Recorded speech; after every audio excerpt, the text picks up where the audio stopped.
Bible को खोले, मलाकी की किताब, आप इस ग्रेस को समझेंगे। मलाकी की किताब 3 अध्याय उसकी 13 आयत को हम पढ़ेंगे। यहोवा यह कहता है कि तुमने मेरे विरुद्ध डिठाई की बातें कही हैं, परंतु तुम पूछते हो हमने तेरे विरुद्ध क्या किया। परमेश्वर कहता तूने मेरे विरुद्ध डिठाई की बातें की है और तुम पूछते हो कि हमने परमेश्वर क्या तेरे विरुद्ध किया, हमने ऐसा क्या किया। तुमने कहा परमेश्वर की सेवा करना व्यर्थ है। लोगों ने कहा परमेश्वर की सेवा करना व्यर्थ है। हमने जो उसके बताए हुए कामों को पूरा किया और सेना के यहोवा के डर के मारे शोक का पहरावा पहने हुए चले, इससे क्या लाभ हुआ। कहते क्या फायदा हुआ। हमने परमेश्वर की सेवा करते हैं, सेवा करना व्यर्थ है। कहते परमेश्वर की सेवा करना व्यर्थ है। और क्या हमें मिला परमेश्वर का डर रख के, क्या मिला हमें इतना अपने आप को पाप से दूर रख के, शोक का पहरावा पहन के, हमेशा शोक का पहरावा पहन के रखते, डरते थे यहोवा से। कोई पाप, शोक का पहरावा मतलब पाप करने को मन कर रहा है पर नहीं करना, अपने आप को कंट्रोल करना, गुस्सा आ रहा है पर नहीं निकालना, अभिलाषाएं प्रकटी होती है गलत देखने को नहीं देखना, गुस्सा आ रहा है कत्ल कर दूं, खून बहा दूं, नहीं बहाना। कहते हम अपने जीवन में जो एक शोक का पहरावा पहने हुए चले हैं, यहोवा का डर रखा, उसकी सेवा की, क्या मिला। इसी तरह कई वक्त एक वॉलंटियर, एक भवन में सेवा करने वाला, एक पास्टर कई वक्त सोच लेता है अरे क्या मिला हमें, क्या अलग है हमारी लाइफ में। आप वो अंश को देख पाते हैं, अरे बाकी अनुग्रह को की तो बाद में बात, आपके पास यीशु है, लोगों के पास यीशु नहीं, इससे बड़ा अनुग्रह क्या चाहिए। और आपको जब आप स्पिरिट में जाते हैं आप इस चीज को समझ पाते हैं। जिनके पास प्रभु यीशु मसीह नहीं है, बाइबल में परमेश्वर ने पता क्या बोला, कंगालों को सुसमाचार सुनाने के लिए उसने हमें अभिषेक किया, उसने मुझे अभिषेक किया। कंगाल केवल वही नहीं है जिनके पास सर्दियों में कपड़ा नहीं है, खाने के लिए खाना नहीं है, पहनने के लिए कपड़ा नहीं है, रहने के लिए मकान नहीं है, जहां अनाथ है, सड़कों पर रह रहे, उन्हें वो एक अलग तरह के कंगाल है। पर बाइबल में परमेश्वर कहता है वो लोग कंगाल है जिनके जीवन में मैं नहीं हूं, कि उनकी लाइफ में जो कुछ भी है वो व्यर्थ है। बाइबल में लिखा है, सब उपदेशक बताता है, लेकिन सब कुछ व्यर्थ है। अरे जब तक उनके पाप नहीं माफ हुए, जब तक पाप उनकी जिंदगी में, नशा उनकी जिंदगी में, व्यभिचार उनकी जिंदगी में, चोरी उनकी जिंदगी में, झूठ उनकी जिंदगी में, घर में लड़ाई झगड़ा उनकी जिंदगी में, गुस्सा उनकी जिंदगी में, तो क्या उनके धर्म के काम याद किए जाएंगे? नो। पर आप एक चीज देखो, आप जो धर्म के काम कर रहे हैं वो व्यर्थ नहीं है मसीह में की मेहनत। हालेलुया। उसका प्रतिफल है, उसका प्रतिफल है परमेश्वर के पास। क्यों? क्योंकि आपके वो पाप क्षमा होने के बाद और परमेश्वर का भय रखने के कारण और वो धर्म के काम जो किए जाते हैं वो गिने जाते हैं परमेश्वर के सामने। हालेलुया। वो दिखाई देते हैं परमेश्वर के सामने। प्रार्थना की ताकत पर भरोसा रखना, ना कि अपने बल और ताकत पर, अपनी समझ पर, अपनी सोच पर। प्रेयर की ताकत पर भरोसा रखना। और मसा प्रभु तो ही देगा अगर आप पहल थोड़े में वफादार रहते हैं। तो जब प्रभु चेक करता है, तुम टेस्ट में निकलते हैं सही, तो हमें वो और देता है। हालेलुया। तो इसी तरह जब हम इस वचन को पढ़ते, कहता है परमेश्वर की सेवा करना व्यर्थ है। जब बाइबल में एक और वचन में कहता है, अगर तुम्हें यहोवा की सेवा करनी व्यर्थ लगे तो आज चुन लो तुम किसकी सेवा करोगे, मूर्तियों की या परमेश्वर की। परमेश्वर कभी भी एक व्यक्ति को ऐसे डगमगाता हुआ देखना पसंद नहीं करता कि जो दोनों और हो। कहता तो चुनाव कर, दो रास्ते हैं, एक खुला रास्ता, एक तंग रास्ता, चुनाव कर। बीच में रहने वाले लोगों को कभी परमेश्वर ब्लेस नहीं करता। चुनाव कर, जीवन और मृत्यु चुनाव कर, स्वर्ग और नरक चुनाव कर। किसको चुनना है तूने? एक डिसीजन लो, अगर इसमें चलना है तो बस चलना है। अगर मैंने एक बार ठान लिया था ना यहोवा की सेवा करनी, तो करनी है बस, पीछे नहीं मुड़ूंगा, हार नहीं मानूंगा, बढ़ता ही चलूंगा संग तेरे। बस तो एक ही चीज है, बस अपनी लाइफ के डिसीजन को ठानो। पहले आपने क्या करना है, फिर उस पर खड़ो, और फिर आशीष का टाइम आता है उसके बाद। हालेलुया। तो इसीलिए तब यहोवा का भय मानने वालों ने आपस में बातें की। कौन ने? यहोवा का भय मानने वालों ने आपस में बातें की। यहोवा ध्यान धरकर उनकी सुनता था, और जो यहोवा का भय मानते और उसके नाम का सम्मान करते थे उनके स्मरण के निमित्त उनके सामने एक पुस्तक लिखी जाती थी। सेना का यहोवा यूं कहता है कि जो दिन मैंने ठहराया है उस दिन वह लोग मेरे वर्ण मेरे निज भाग ठहरेंगे और मैं उनमें से ऐसी कोमलता करूंगा जैसा कोई अपनी सेवा करने वाले पुत्र से करे। हालेलुया। किनके ऊपर ऐसी कोमलता? सोचो, उसे प्रभु ऐसे सिर पर प्यार से हाथ फेर कर ऐसी कोमलता करेगा जैसे एक पुत्र से कोई करता है। किस लोगों से? जो यहोवा का भय मानते हैं, जो डर रखते हैं उसका। आज लोगों के अंदर डर नहीं है, डर नहीं है। चर्च में जाएंगे, इधर उधर देखेंगे, यहोवा का डर नहीं है। चर्च में आएंगे, झूठ बोलेंगे, डर नहीं यहोवा का। परमेश्वर की हजूरी में डर नहीं, लोगों का डर है। पाप करते वक्त कोई फैमिली मेंबर ना देख ले, उसका डर है। यहोवा का डर नहीं है, जो बंद कमरे में भी देख रहा है। तो आज लोगों के अंदर यहोवा का डर नहीं है। अपने फायदे के लिए झूठ बोलने वक्त डर नहीं है। उल्ट फेर की बातें कहने पर डर नहीं है। ठट्ठा मखौल लोग करते हैं। आज कई लोग देखे ना, ठट्ठा मखौल करते हैं। कभी वो लोग ब्लेस नहीं हो सकते। कभी वो लोग ऊंचाइयों पर नहीं देखेंगे। आपको दिखेंगे वो गए ऊंचाई पर, गिर गए, गए ऊंचाई पर, गिर गए। जॉब आई, गिर गई। बिजनेस आया, गिर गया। फॉरेन गए, वापस आ गए। कई जो ठट्ठा मखौल करते हैं, ओ किदा ओदा नाम किया, ओदा पुट्ठा नाम ले ले, गंदी बातें बोल के, गलत बातें बोल के, एक दूसरे का मजाक उड़ा के, एक दूसरे को दुख पहुंचाना, मंडली में ऐसे बैठ जाना और ठट्ठा मखौल करना, गंदा मजाक करना, गलत मजाक करना। ऐसे लोगों को आप कभी भी ग्रेटनेस पर, महानता पर कभी नहीं देख सकते। और उनके अंदर क्या? यहोवा का डर नहीं है। इसलिए जब भी विश्वासी झुंड में बैठते हैं, सोच समझ के बोलो कि हम ठट्ठा मखौल तो नहीं कर रहे, कि अब यहोवा के वचनों को ऐसे तो नहीं उड़ा रहे, मजाक में तो नहीं ले रहे। केवल लोग वचन को ही मजाक में ले लेते हैं। वो प्रभु के वचन में ये लिखा है, मांगो तो दे। तूने मांगा, सबको बांट दिया कुछ। एग्जाम्पल, कोई खाने के लिए लेके सबको बांट दिया, अरे मुझे नहीं दिया। बाइबल में लिखे मांगो तो तुझे दिया है, तूने मांगा? अरे बाइबल का वचन इस बात के लिए नहीं लिखा। तो इसलिए कभी भी वचनों का गलत उपयोग मत करो। परमेश्वर से डरो, यहोवा से डरो, डरते और कांपते रहो। बाइबल में लिखा है डरते और कांपते, डरना और कांपना पाप से। आज लोगों के अंदर डर नहीं आता। जब 5 मिनट की खुशी उनके सामने आते हैं, उनके अंदर यहोवा का बिल्कुल भी डर नहीं। आपको पता है प्रभु कितना क्षमा करने वाला परमेश्वर, वो कितना दयालु परमेश्वर है। कई लोग संसार की बातों का न्याय करते हैं। संसार की बातों का न्याय करते वक्त डरो परमेश्वर से। ये बहुत गंभीर बात है जो आज लोगों के अंदर नहीं है। न्याय करते वक्त डरो। मान लो आज कोई व्यक्ति, आपको लग रहा है ये व्यक्ति गलत है, कल उसकी लाइफ में बीमारी आ जाए, आपको लगे देखिया ना आई बीमारी, मैनू क्या सी सुधर जा, मैनू क्या सी हुण देखिया यहोवा ने बीमारी भेजी। अरे तू कौन होता है बोलने वाला?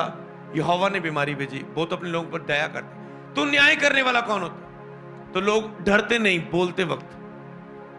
कल हम इस बात पर मनन कर रहे थे कि एक जीव है जो आपकी लाइफ को हिला देती। बिल्कुल भी अगर आप जीव को काम में लाना जान गए तो निश्चय आप आशीष पाएंगे। लोगों को जे इसी के अंदर आशीष और इसी के अंदर श्राप है। इसी के द्वारा आप लाइफ बिगाड़ सकते हैं, गंदी बातें बोल के, गंदा मजाक करके, गाली निकाल के, किसी को दिल दुखा के अपनी बातों से, किसी के ऊपर गुस्सा करके, किसी को कोई भी शब्द बोल के, नाराज होके आप अपनी जीव के द्वारा कुछ भी बोल सकते हैं और श्राप ले सकते हैं अपनी लाइफ में। बैड वर्ड, बैड ले सकते हैं अपनी लाइफ में। पर इसी जीव के द्वारा अंगीकार करके यहोवा मेरा परमेश्वर है, मैं कभी डगमगाऊंगा नहीं, मैं कभी डोलूंगा नहीं, मैं उसके नाम से मैं चंगाई को प्राप्त करता हूं। प्रभु का आनंद मेरा बल है, उसकी आनंद मेरी सामर्थ्य है। प्रभु मुझे आशीष करेगा, प्रभु मुझे सिर ठहराएगा, पूछ नहीं। प्रभु मुझे कभी शर्मिंदा नहीं होने देगा। मैं प्रभु का अभिषिक्त हूं, मैं परमेश्वर का फेवरेट चाइल्ड हूं, मैं परमेश्वर का खास बच्चा हूं, प्यारा बच्चा हूं। इसी जीव की तरफ अच्छे अच्छे अंगीकार करके अपनी जिंदगी को बना सकते हैं। तो अब ऐसे व्यक्ति पर यहोवा कहता है जो मेरा भय मानने वाला है, मैं उसके ऊपर अपनी कोमलता दिखाऊंगा, जिस तरह एक बाप अपने पुत्र पर सेवा करने वाले पर दिखाता है, ऐसी कोमलता। लोग सोचते हैं ये दासों के ऊपर ऐसा अनुग्रह कैसे हो गया? इस सेवक के पास इतनी बड़ी सेवकाई कैसे? फेसबुक में ये कैसे बढ़ रहे हैं? यूट्यूब में कैसे बढ़ रहे हैं? कैसे प्रभु इनको बढ़ा रहा है? इतनी आशीष कैसे आ रही है? यही सीक्रेट है। कोई लंबी लंबी प्रेयर सीक्रेट नहीं है। यही है, जब अगर आप यहोवा का भय मानेंगे, वो कोमलता से आपके ऊपर अनुग्रह करेगा, सिर पर हाथ लगा लगा कर आपको आशीष देगा। ये ले बेटे, ये ले बेटे। अगर आप प्रसन्न करते अपने हृदय से, अपने मन से, अपने विचारों से, कोई भी आपको चोट पहुंचाए, आप उसका न्याय नहीं करते, आप सच्चे न्याय के पास अपने आप को सौंप देते हैं, तो उसी चीज के कारण यहोवा आपको ब्लेस करता है। लेकिन जब तुम धर्म और दुष्ट का भेद, अर्थात जो परमेश्वर की सेवा करता है और जो उसकी सेवा नहीं करता, उन दोनों का भेद पहचान सकोगे। कहते जब तुम परमेश्वर का डर रखोगे, जब डर आपके अंदर आ गया, तो आप इस भेद को जान पाएंगे कि जो परमेश्वर की सेवा करता है और जो नहीं करता, उन दोनों की लाइफ में भेद को आप समझ पाएंगे। आपकी लाइफ के कई बिगेस्ट ब्लेसिंग आपकी सेवा करने के द्वारा जुड़ी होती है। और आज मसीह लोगों के पास सेवा नहीं है, कोई सेवा नहीं है। लाइव आराम से बैठे रजाई में बैठकर घर में, कोई सेवा नहीं उनकी। ना बोने की सेवा है उनके पास, ना ही सुसमाचार ले जाने की सेवा है, ना ही चर्च में आके सेवा करने की। बहाने बनाएंगे, मेरे हालात साथ नहीं दे रही, मेरी फैमिली साथ नहीं दे रही, ये साथ नहीं दे रहे। चल ठीक है, नहीं दे रहे साथ। आपने कितनी प्रेयर की कि आपकी फैमिली बदले, आपके हालात बदले? कितने रोजे रखे आपने? कितना आपने पवित्रता में जिया? कितनी आपने फायर प्रेयर की? कितना आपने फाइट की इस कमजोरी को जाने के लिए कि आपके रास्ते खुले प्रभु की सेवा करने के लिए? तो इसीलिए आपने मनन करना है परमेश्वर के वचन की ओर। आप जान जाएंगे फिर प्रभु की सेवा करने वाले और ना करने वाले में अंतर। जो प्रभु की सेवा करते हैं, परमेश्वर उनका ख्याल रखता है। आपको पता है एक वचन ऐसा भी, प्रभु उनका ख्याल रखता है। मान लो मैं प्रभु की सेवा में हूं, प्रभु मेरा ख्याल रखता है। कभी उसने मुझे बीमार नहीं होने दिया। कभी देखा आपने मुझे, मैं संडे ना आया हूं, बुधवार ना आया हूं, मैं बीमार हूं? नो, उसको पता है ये मेरी सेवा करता है, इसका ख्याल रखना मेरी जिम्मेवारी है। बाप का ख्याल रखता है। किसी काम के नहीं तो परमेश्वर क्या करेगा आपका? परमेश्वर के लिए जियो, परमेश्वर के काम करो, वो आपके काम करेगा। तो इसीलिए आपने बढ़ना है, अपनी भक्ति में बढ़ना है परमेश्वर के साथ। मसीह हमारा आदर्श। पहला पत्रस 2:3-18 में लिखा है, हे सेवको, हर प्रकार के भय के साथ अपने स्वामियों के अधीन रहो। परमेश्वर का डर और अपने बड़ों का डर आपके अंदर होना चाहिए। अपने जिनके आप चर्च में किसी भी डिपार्टमेंट के अधीन है, उनका डर होना चाहिए। भय के साथ अपने स्वामियों के अधीन रहो, ना केवल उनके जो भले हैं और नम्र हैं, पर उनके भी जो कुटिल हैं। ना कि उन्हां दे अधीन रहो, बाइबल विच लिखा कि जो बहुत नम्र हैं, प्यारे हैं, प्यार से बात करने वाले हैं, प्यार से समझाने वाले हैं, बल्कि उनके भी जो कठोर है, जो गुस्से वाले भी हैं, उनके भी अधीन रहो, बाइबल बताती है। क्योंकि यदि कोई परमेश्वर का विचार करके अन्याय से दुख उठाता हुआ क्लेश सहता है, तो ये सुहावना है। अगर आप परमेश्वर के कारण अन्याय से दुख सहते हैं, तो ये आपके लिए भला है। हालेलुया। कई वक्त आपको यदि कोई लोग तंग करें, आपके लिए दो रास्ते होते हैं। आप उनके सामने, ऐसा नहीं कि आप उनसे भाग जाओ, डर जाओ, हार जाओ, ये चीज कभी ना करना। भागो मत, डरो मत, हारो मत। ओ जे प्रभु नु मनना, तमें तेन कोई जायदाद का हिस्सा नहीं देना, निकल जाना, तेन घरों काट देना। ठीक है जी, मैं प्रभु लिए सब कुछ त्याग करने लिए तैयार हूं। ठीक है जी, रख लो सब कुछ, मेरा यीशु है। इमोशनल और विचारे और मूर्ख भी मत बनो। डरना भी नहीं है। आपके जब हालात, जब विरोध, कोई हालात आपके सामने गिरे, आपने क्या करना है? उनके सामने खड़े होना है, पर उनसे लड़ना नहीं है। आपने कहना है कि हालात के सामने हम खड़े हो सकते हैं, पर हम उनसे शरीर में लड़ नहीं सकते। शरीर में आप लड़ नहीं सकते, क्योंकि बाइबल आपको हम्बल होने के लिए, नम्र होने के लिए और क्षमा करने के लिए बोलती है, और पाप ना करने के लिए, हाथ ना उठाने के लिए, गलत शब्द ना बोलने के लिए बोलती है। आप खड़ सकते हैं पर लड़ नहीं सकते। शरीर में, आत्मा में आप लड़ सकते हैं और आप उन्हें जीत सकते हैं। हालेलुया। आपने हालातों से डरना नहीं है, पीछे नहीं हटना, खड़ना है। शरीर में नहीं लड़ना, आत्मा में लड़ना है और प्रार्थना की ताकत पर भरोसा रखना है। लिखा है, क्योंकि यदि तुमने अपराध करके घूसे खाए तो धीरज धरा तो इससे क्या भलाई हुई, पर यदि भला काम करने के द्वारा दुख उठाते हो और धीरज धरते हो तो ये परमेश्वर को भाता है। अगर आप भला कर्म करने के द्वारा दुख उठाते धीरज धरते हो, परमेश्वर को अच्छा लगता है। और इसी के लिए तुम बुलाए भी गए हो, आप इसी के लिए बुलाए हुए कि आप दुख सहें। सच्चाई के खड़ने के कारण आपको क्रोध आ रहा है, आप नहीं कर रहे हैं, आपको एक दुख है। आप किसी को मुंह तोड़ जवाब दे सकते हैं, आप नहीं दे रहे मुंह से, ये आपके लिए एक दुख है। अंदर से अपने आप के लिए मरना, पाप करने को मन कर रहा है, आप नहीं कर रहे, ये दुख है। दूसरे लड़के लड़कियों की तरह घूमने को मन करता है, ऐशी करने को मन करता है, पर आप नहीं करते, ये आपके लिए एक दुख है।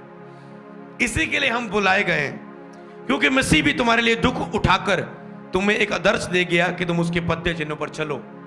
यीशु मसीह भी आपके लिए दुख उठा के आपको चिन्ह दे गया कि आप भी उसके और देख के इन दुखों को सह सको। लेकिन यीशु ने इसलिए दुख सहा कि आप दुख में साहस ना छोड़ दें। ना तो उसने कोई, ध्यान से देना जो बात जो अब मैं आपको बताने जा रहा हूं इस टॉपिक से, ना तो उसने कोई पाप किया, ना उसके मुंह से कोई छल की बात निकली, ना तो उसने शरीर में कोई पाप किया, ना तो उसके मुंह से कोई छल की बात निकली। वह गाली के बदले गाली नहीं देता था। यीशु मसीह गाली के बदले गाली के नहीं देता था। उसके मुंह पर थूका गया, दाढ़ी को नोचा गया, उसकी सिर पे कांटों वाला ताज पहना दिया और उसकी बेइज्जती की, उसके कपड़े फाड़ दिए गए। उसके लिए बोला अगर तू परमेश्वर का पुत्र अपने आप को बचा, ऐसी बातें ताने दिए। पर लिखा हुआ गाली बदले गाली नहीं देता था और दुख उठाकर किसी को धमकी नहीं देता था। जैसे चेले कहते थे, प्रभु ये लोग तुझे पकड़ रहे हैं, तुझे तंग कर रहे हैं, करें प्रार्थना, स्वर्ग से आग आए इनके ऊपर। प्रभु कहते हो रुक जाओ, मैं लोगों के प्राणों को नाश करने के लिए नहीं, मारने नहीं, बल्कि पापियों को बचाने के लिए आया, उनके लिए मरने के लिए आया। ये उसका स्वभाव है। देखो, आप एक चरित्र वाले परमेश्वर के सामने आए। आप एक ऐसे परमेश्वर के पास नहीं कि जो दुनिया में आया और सब पापियों को, राक्षसों को मार दिया। आप एक ऐसे परमेश्वर के पास आए जो खुद पापियों के लिए मर गया। कहता है मैं पापी से नफरत नहीं करता हूं, जो उनके अंदर पाप है, शरीर के अंदर दुष्कामनाएं हैं, शरीर के काम है, गंदे काम है, मैं उनसे नफरत करता हूं। और यीशु ने पापी को नहीं मारा, जो उसके अंदर पाप था उनको खत्म कर दिया। कैसे? पाप के लिए जान देके मर के जिंदा होके। आज आप देख रहे हैं कि जिन पाप से दुनिया जीत नहीं पा रही, जो आत्मिक है, जो सच्चे मसीह है, वो जीत पा रहे हैं उन पापों से। हालेलुया। जो कहते हैं इन पाप से कोई बचे नहीं सकता, हम उन पाप, उन पवित्रता में खड़े होकर दिखाते हैं। हालेलुया। क्यों? क्योंकि परमेश्वर ने ये पॉसिबल किया हमारे लिए। वह दुख उठाकर धमकी नहीं देता था, मेन पर वह अपने आप को सच्चे न्याय के हाथ में सौंप देता था। यीशु मसीह कौन था? अपने आप को सच्चे न्याय के हाथ में सौंप देता था। आप क्या करते हैं? उसने एक दी, आप दो देते हैं। उसने ये बोला, आप उसकी पीठ के पीछे बातों से फाइट करते हैं, विचारों में फाइट करते हैं। मत करो। कोई आपसे बुरा करता है, कोई आपके ऊपर हाथ उठाता है, कोई आपको गाली देता है, प्रभु आपका सेल्फ कंट्रोल देखता है, आपका संयम देखता है कितना है। वो आपको परख रहा है, कंट्रोल करो। अगर आप परख में सही निकले तो गिफ्ट तैयार है उसके पास आपके लिए। हालेलुया। वो देखता है आपके ऊपर, कई वक्त वो हालातों को खुद अलाउ करता है परमेश्वर कि आपको हालात घेरे, आने देता है कि आपको चेक करे कि आप उन हालातों में प्रभु के वचन पर चल के दिखाते हैं या नहीं। अगर आप दिखाएंगे, प्रभु कहेगा ये है मेरा विश्वास योग्य पुत्र, जिसके ऊपर मैं अपनी सामर्थ को उंडेलूंगा, कलीसिया स्थापित करूंगा, इसे इस्तेमाल करूंगा। तो इसीलिए अपने आप को वह सच्चे न्याय के हाथ में सौंपता था। वह आप ही हमारे अपराधों को लिए क्रूस पर चढ़ गया, जिससे हम अपने पापों के लिए मरकर धार्मिकता के लिए जीवन बिताएं। उसी के मार खाने से तुम चंगे हो गए हो। वे इसलिए मर गया कि हम भी पाप के लिए मर के धार्मिकता के लिए जीवन बिताएं। कितने लोग जो ऑनलाइन है, चर्च में, अपने पापों के लिए मरने के लिए आपका दिल हो रहा है कि मैं अपने पापों के लिए मर जाऊं। मरना है हमने अपने आप के लिए। ये वचन आपसे बात कर रहे हैं, मैं नहीं, परमेश्वर मेरे द्वारा आपसे बात कर रहे हैं कि अपने पापों के लिए मर जाओ। जिस तरह यीशु मसीह मर गए और उसने पापों के लिए मर गए ताकि जो हमें स्वर्ग धार्मिकता में पहुंचाए, इसलिए हम भी पापों के लिए मर के धार्मिकता के लिए जीवन बिताएं। उसका बैर रखें, उसका डर रखें, उसके लिए भूख प्यास रखें। हालेलुया। तो आज के बाद कब भी कोई आपको तंग करे, अपने आप को सच्चे न्याय के हाथ में सौंप दो। वो सच्चा न्याय क्या करेगा? आप तो शायद गुस्से में आके उन्हें ऐसे शब्द बोल देंगे कि वो कभी भी मसीह में नहीं आएंगे आपके उन शब्दों के द्वारा। पर सच्चा न्याय क्या करेगा? जिन लोगों ने आपका विरोध किया, वो ऐसा पौलुस की तरह उनके लिए बदलेगा, उन्हें चेंज करेगा। वही लोग आपसे प्रार्थना करवाएंगे एक टाइम। क्यों? क्योंकि आपने मुकदमा खुद नहीं लड़ा, आपने अपने आप को सच्चे न्याय के हाथ में सौंप दिए। तो इसीलिए परमेश्वर किसी का बुरा नहीं करता। एक चीज जरूर है कि जब कोई व्यक्ति पाप करता है, परमेश्वर के खिलाफ चलता है, उसके भवन में चोरी करता है, झूठ बोलता है, उसके दुष्ट काम करता है, तो प्रभु क्या कर लेता है? एक वचन में है कि मैं अपना करुणा और दया और भला हाथ उन पर से उठा लूंगा। इजराइलियों के लिए प्रभु ने बात की जो दुष्टता से चलते थे, पाप में चले गए थे। प्रभु ने कहा अब मैं उनके ऊपर अपना कोमलता का हाथ, दया, करुणा उन पर से हटा लूंगा। बस यही चीज है, परमेश्वर अपनी दया वाला हाथ हटा लेता है। जब वो हाथ उठ जाता है, जब वो सुरक्षा हट जाती है, तो क्या होता है? वो शैतान फिर डसता है उन लोगों को। परमेश्वर नहीं कुछ करता, सिर्फ वो अपनी दया हटा लेता है। क्योंकि बाप अपने बच्चों से कभी बुरा नहीं करता, परमेश्वर कभी किसी का बुरा नहीं करता, परमेश्वर कभी किसी को कुछ नहीं करता। ये जरूर है, आपसे मन फेर लेगा अगर आप पाप आपके अंदर है। क्योंकि अब पूरी दुनिया का पाप यीशु मसीह के ऊपर डाल दिया गया था कि सारी दुनिया के पापों के लिए वो मर के जान दे दे। लिखा है अंधेरा हो गया था आसमान, और पिता भी, मतलब अंधेरा हो गया मतलब पिता भी उस पाप को देख नहीं सकता था। हालेलुया। इसलिए यीशु ने कहा, हे पिता, तूने मुझे क्यों छोड़ दिया? कि जब पाप सारे ऊपर डाल दिया गया था, तो परमेश्वर, प्रभु यीशु ने कहा, हे पिता, तूने मुझे क्यों छोड़ दिया? मतलब परमेश्वर पाप को नहीं देख सकता था, उसे पाप के लिए बलिदान दे दिया परमेश्वर ने उसे। तो इसीलिए, और उसके बाद धार्मिकता में फिर उसे जी लाया। अब वो एक अच्छे, कहता है, पिता की दाहिनी और उस सिंहासन में विराजमान है। हमारे लिए भी परमेश्वर ने, अगर हम पार निकलेंगे इन चीजों से, हमारे लिए भी ऐसे स्थान परमेश्वर ने बनाए हुए।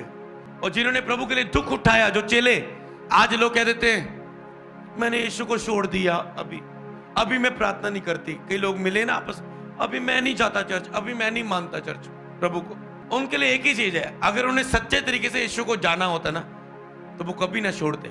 जिसने सच्ची तरीके से यीशु को जाना है, वो कभी इनकार नहीं कर सकता। और आज मेरी प्रेयर है ऑनलाइन और चर्च के लिए, आप सच्चे तरीके से, रियल तरीके से यीशु को जान ले जैसा वो है, तो आप कभी भी उसका इनकार नहीं कर सकते। कौन इनकार करते हैं? जिन्होंने जाना ही नहीं है यीशु है कौन है अभी तक। यही पता है बस वो चंगाई देने वाला है, शांति देने वाला है, बस आशीष बरकत देने वाला है, इतना ही जाना है। और जब आशीष बरकत नहीं मिली तो उसे भूल गए। उन्हें यह नहीं पता वो अनंत जीवन, वो महिमा, वो प्रार्थना में वो आनंद, वो खुशी जो संसार नहीं दे सकता, वो सदा की महिमा, इस समय का दुख आने वाली महिमा के सामने कुछ भी नहीं है। उनको ये कभी भी नहीं आता मन में। तो इसीलिए जब भी कोई हालात, तो अपने आप को सच्चे न्याय के हाथ में सौंप दो, जो आपके लिए बेटर न्याय करने की सामर्थ्य रखता है, आपसे अच्छा न्याय करने की सामर्थ्य रखता है। हालेलुया। तो क्या करो? परमेश्वर का भय मानो और प्रभु के ऊपर भरोसा रखो। हालेलुया।